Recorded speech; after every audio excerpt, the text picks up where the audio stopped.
The Weight of Silence. Part 1. The Walls Around Her. It was 3 weeks since Claire had last set foot in her studio. 3 weeks since the canvases had gone untouched, since her brushes lay forgotten at the back of her desk, and the smell of oil paint and linseed oil, once comforting, now felt foreign and stale. The small, loft-like space in the heart of the city, her sanctuary, had become a place of avoidance.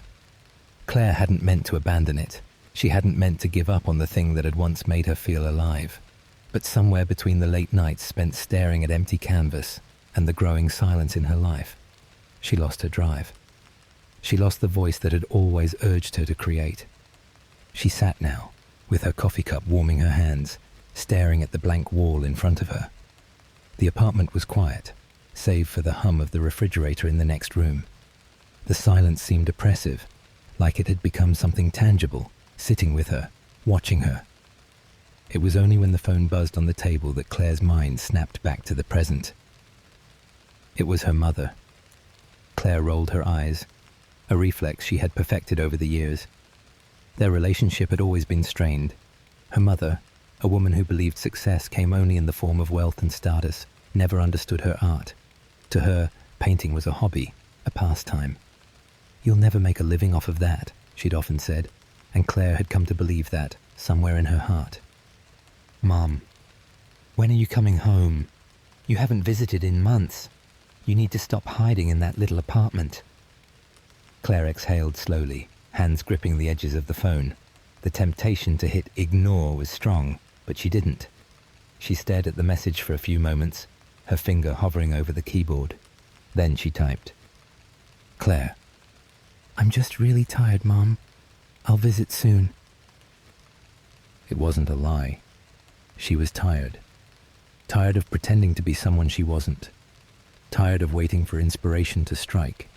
Tired of being alone with her thoughts. But tired in a deeper sense too, like her soul was worn thin from constant, low-level anxiety. She placed the phone back on the table, letting the stillness settle back into place. The walls seemed to close in again, but just as she was about to push herself up from the chair, the familiar sound of her neighbor's music drifted through the thin walls. It wasn't loud, just enough to be a reminder that life went on outside her bubble. Claire ran a hand over her face. She had always been a runner, a person who hid behind distractions rather than confronting the truth. It was easier that way, easier than facing the void inside her, the hole that had slowly grown over the years, carved out by self-doubt, missed opportunities, and the ever-present fear that she wasn't enough. Part 2. The Trigger. The morning Claire decided to go to the local park was an accident. It wasn't some grand moment of self-reflection or a realization that she needed to get out of the house. She simply needed fresh air, and the quiet of the park seemed like the only place that could offer it. She walked along the winding path, her sneakers crunching over the gravel, and tried to ignore the nagging feeling that had been building inside her. The breeze was cool, the sky overcast, but there was something calming about the movement of the trees, their leaves swaying with the wind. It was here, in this ordinary place, that Claire ran into Rachel. Rachel had been Claire's best friend during college, her partner in late-night talks about the future, her companion in the chaos of young adulthood. They had shared dreams of artistic success, of opening a gallery, of traveling the world to paint the sights and sounds of distant places.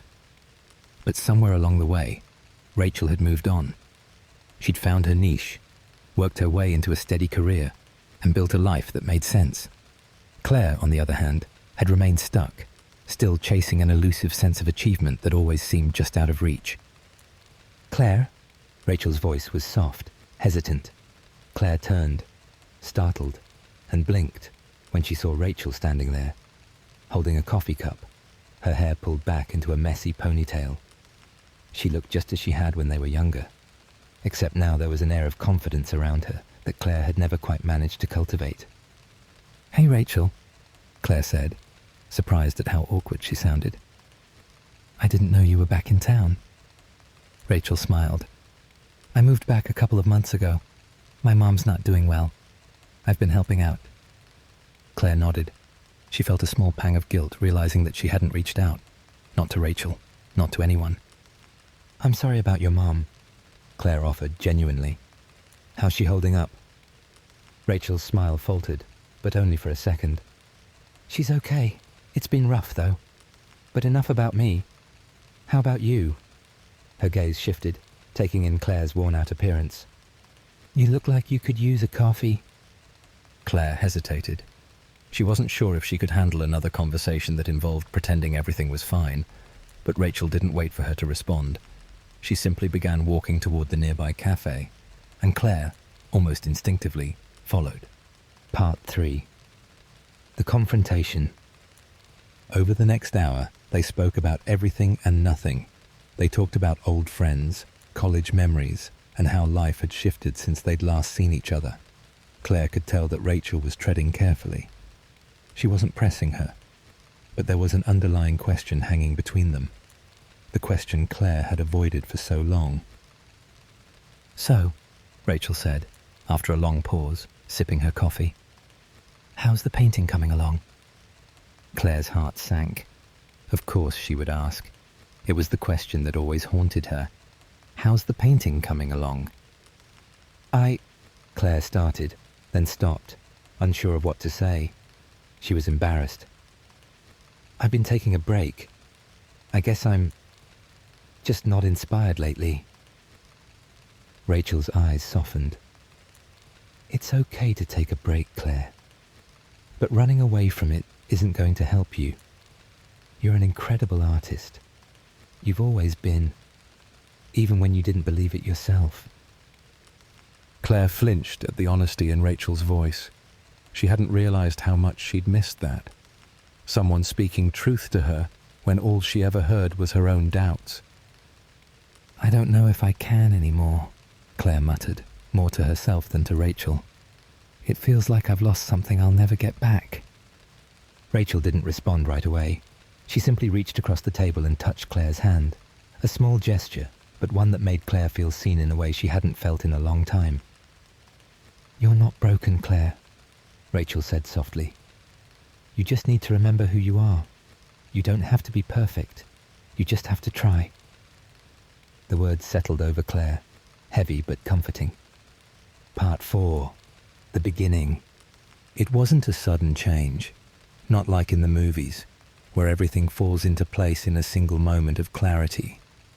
But slowly, Claire began to feel the weight of her fears lift, just a little.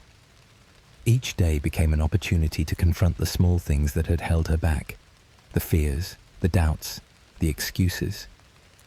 She started going to the studio again. At first it was just to sit and stare at the canvas, to remember what it felt like to create. And then, little by little, the brushstrokes came back. Her hand, once hesitant, began to move with purpose. The colors, the textures, the ideas, everything started to return. It wasn't perfect. There were still days when the weight of silence threatened to swallow her whole. There were still moments when she questioned whether any of this was worth it. But Claire kept going. She painted, she created, and for the first time in a long time, she remembered who she was. One evening, after a long day in the studio, Claire stood in front of her latest painting, vibrant, messy, full of life. She didn't need anyone to tell her it was good. She knew it was, because in that moment, she realized that she was enough, and that was all that mattered.